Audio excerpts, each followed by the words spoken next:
Kinakatakutan ni Mayor Vico laban sa mga diskaya, ikinabahala na marami. Mga diskaya, ito pala ang ginagawa para lituhin ng mga tao. Hindi may kakailan na patuloy na lumalakas ang tensyon sa pagitan ng publiko at ng mga sangkot sa kontrobersyal na flood control projects. Usapin na ngayon ay hindi lang usapin ng mga numero kundi ng tiwala, integridad at seguridad ng mga politiko. Isa nga sa mga pangunahing karakter sa issue na ito ay si Pasig City Mayor Vico Sotto na kilala sa malinis sa pamamalakad, sa pagiging bukas sa publiko at sa paninindigan na hindi magkaila kapag may nakitang mali. Marami siyang naibinunyag tungkol sa anomalya ng mga proyekto ng DPWH. Lalo na sa papel dito na magkasawang kontratista na sina Pacifico Corley Diskaya at si Sara Diskaya. Sa mga nakaraang Senado at Kongreso na pagdinig, isa si Mayor Vico sa mga naging resource person. Hindi nga naging komportable sa kanya ang mga inconsistent na testimonya ng mga Diskaya couple.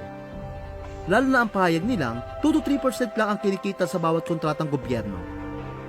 Marami sa mga Pinoy ay nagtataka kung paano ba sapat ito para suportahan ang mga mamahaling sasakyan, mga ari-arian at iba pa.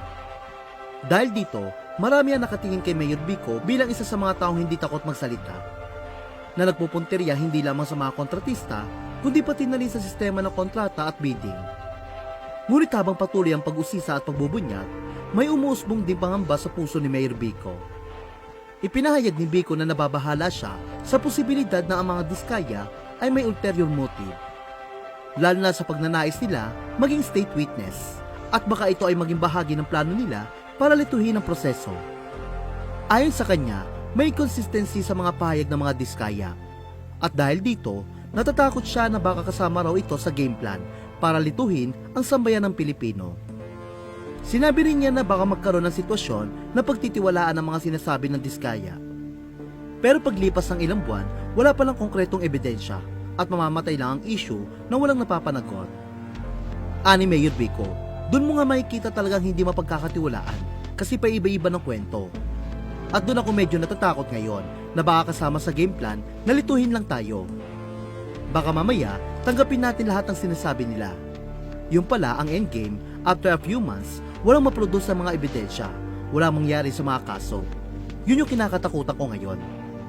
Sa kabila nito, naibsa ng kaba ni Mayor Vico lalo pat pinag-uusapan na ang issue at galit na galit ang mga tao. Alam niyang hindi hahayaan ng mga Pilipino na lilipas na lang ang isyong ito na hindi mapapanagot ang mga magnanakaw sa kaba ng bayan. At balang araw ay mawawala rin ang sistematikong korupsyon sa bansa. Aniya, it will not be easy, it will not be quick.